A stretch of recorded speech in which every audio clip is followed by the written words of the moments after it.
everyone. I'm Paulette Carson.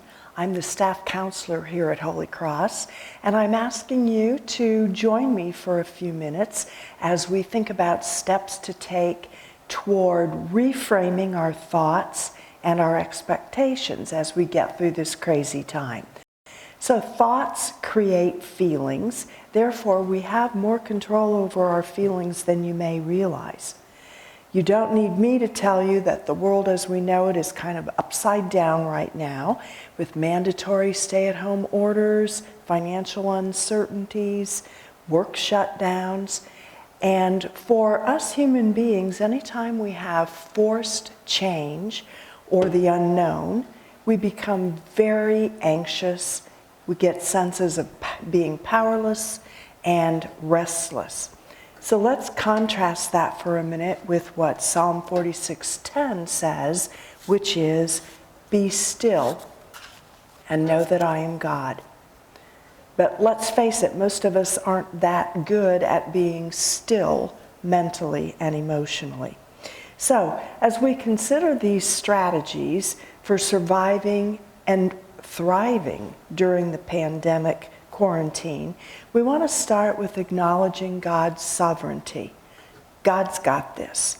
And secondly, it's important to remind ourselves we do have a responsibility to be good stewards of the bodies and minds with which God has gifted us.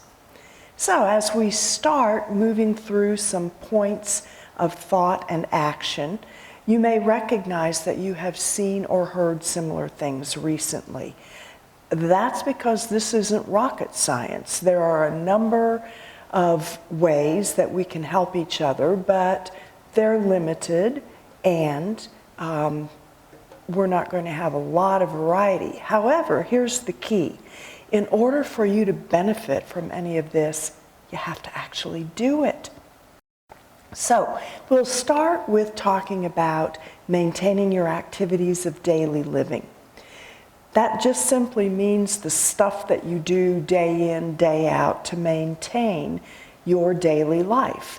In inpatient and residential treatment settings, activities of daily living are used to track patients' progress and mental and emotional health. So it's a really good way for us to begin thinking about this as well. This is simple stuff. It begins with make your bed. Some of you have perhaps read Admiral McRaven's book, First Make Your Bed. And he expands on this thought that by doing such a simple activity, we impose some order in our environment. And that becomes extremely important in times like this, when our environmental latitude is pretty small. So, impose some order on your environment. Shower and dress. So for many of us, the first week or so of this was sort of like a vacay.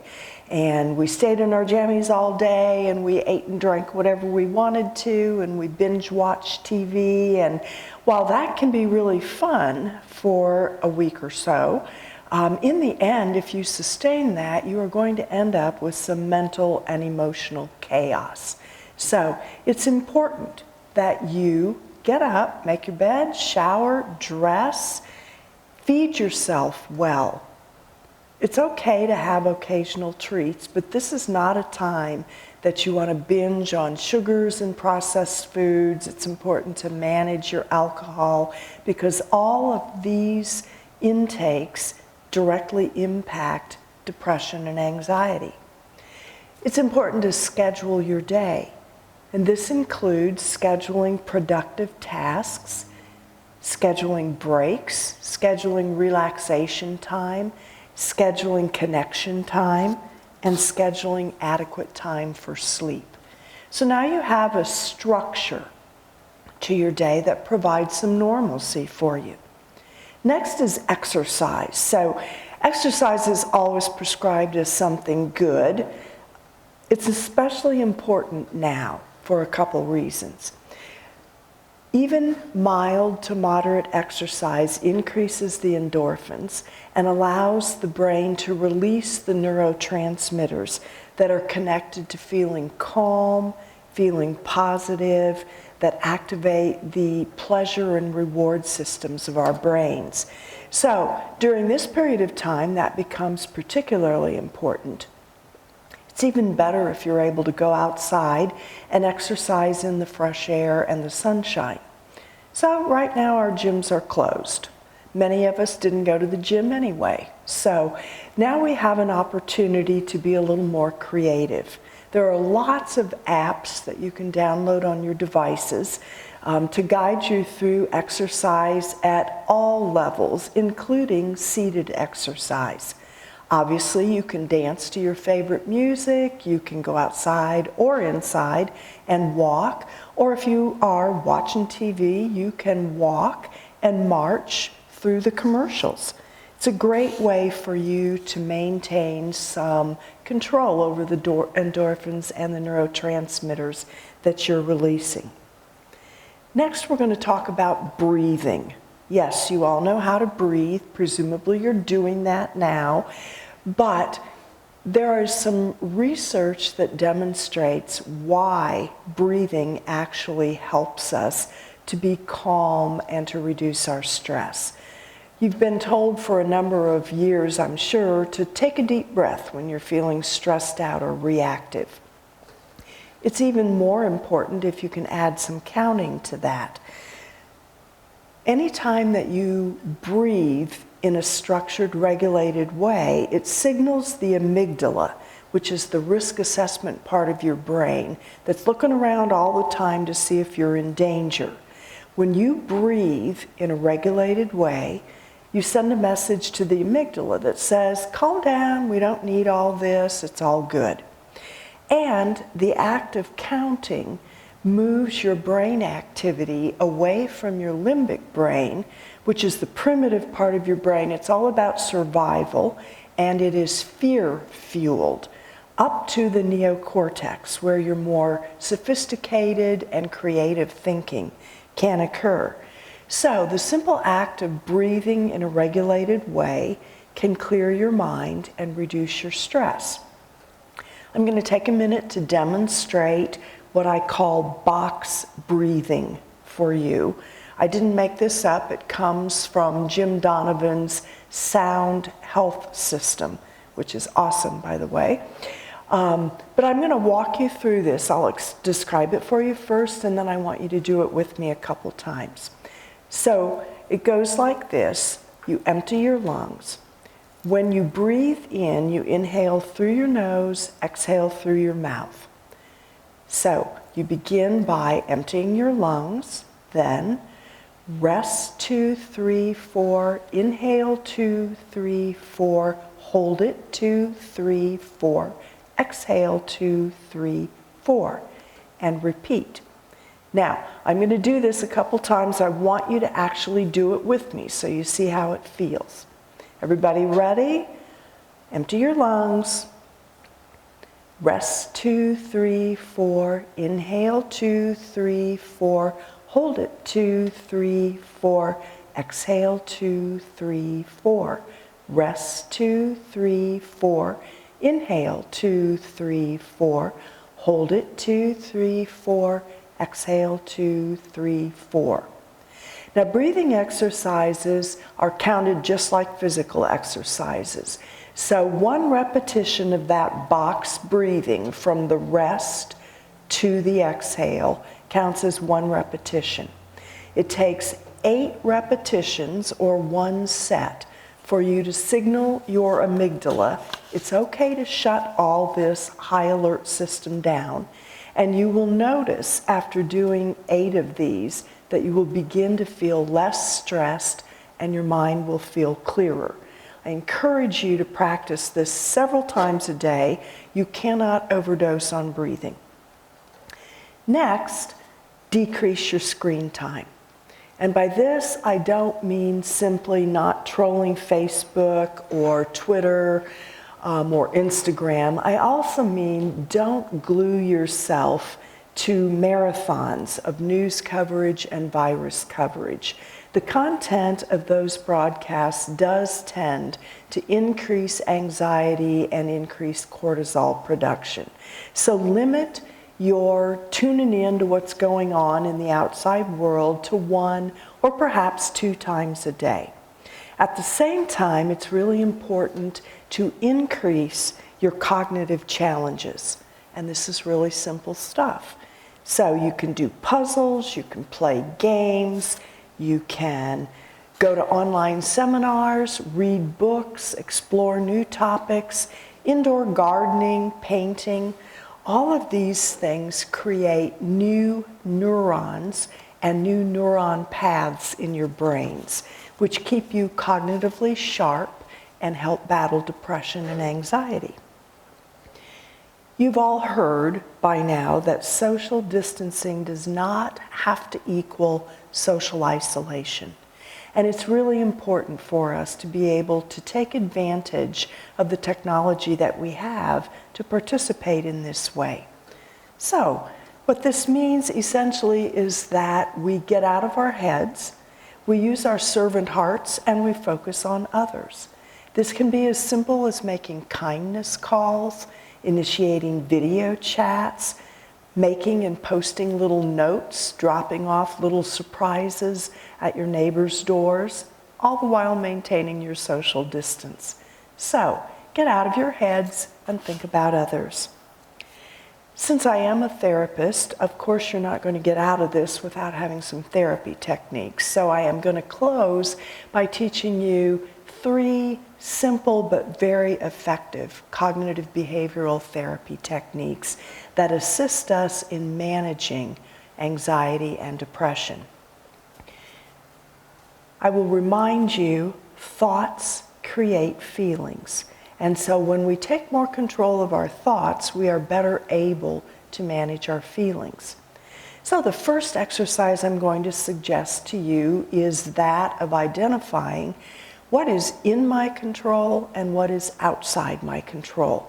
You may have seen graphs posted recently on Facebook that delineate this.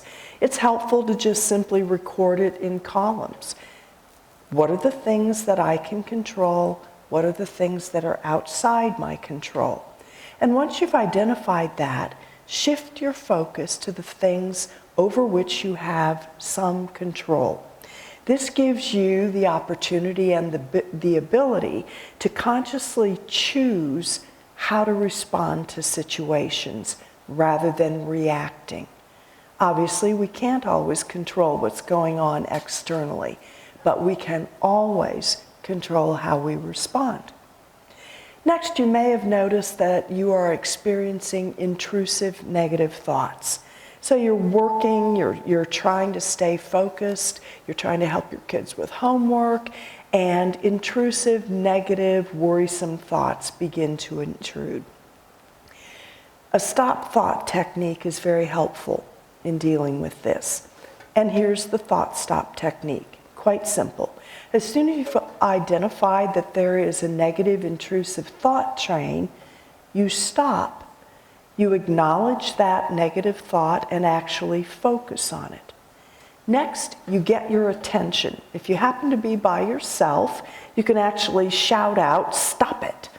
Or if you don't want to look like a weirdo and you're with other people, you can wear a rubber band on your wrist and snap it. You can dig your palms into your fingernails into your palms. You can close your eyes and visualize a big red stop sign. But get your attention to stop the intrusive thought. Then breathe. The box breathing that we just learned is very helpful here because it clears your mind and helps you to manage the stress. And then replace the thought with a positive thought. It may be a pleasant memory or thoughts of a place that always brings you peace and joy. Or it may be a more tolerable, more positive version of the intrusive thought that's been nagging at you. Some of you may be catastrophizing. Catastrophizing means that you go to the worst possible outcome scenario. You assume that this is the outcome that's going to occur, and then you begin thinking and behaving as if that were already in place. which generates lots of anxiety and depression. So the antidote to this is reality testing. And again, I encourage you to do this with paper and pen or online with your computers so that you actually have a written version of it. In one column, you identify all the evidence that supports this worst case scenario outcome might actually happen. In the next column, you record all the evidence that suggests the possibility of this worst case outcome happening is really pretty slim. And then you actually look and compare your columns, which is greater. Then you take yourself to the question, what is the worst thing that could possibly happen? And here's the most important part. The last step is identifying, and what would I do? Most anxiety and depression is a function of feeling that options are limited. So defining for yourself what your response is going to be and how you would make that happen gives you the ability to recognize you do have options, and then you can put that away in the unlikely event that you may need it eventually. So, these techniques, unfortunately, are not magic dust, and just listening to me talk for these few minutes is not going to do it for you. What it requires is practice and persistence. You may need to interrupt a negative thought train 100 times, but eventually, with persistence, the positive thought train becomes your default cognitive response. In addition to that, of course, we continue to pray, praise, and give thanks. Philippians 4:6 says, "Do not be anxious about anything, but in every situation, in prayer and petition, with thanksgiving, present God with your requests." And the psalmist reminds us we are fearfully and wonderfully made. So what that means is that God has designed us so that our minds, our bodies, and our spirits are intricately connected. And by using simple steps like this, we have the capacity to create health and healing in our own bodies and minds. We can all do that.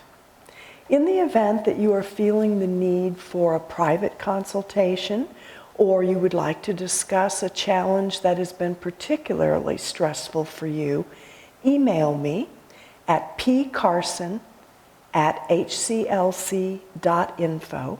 I'll be happy to arrange a time to have a phone session or a FaceTime session, and in the privacy of that, we can pursue helping you get over the hump. Thank you so much. God's blessings.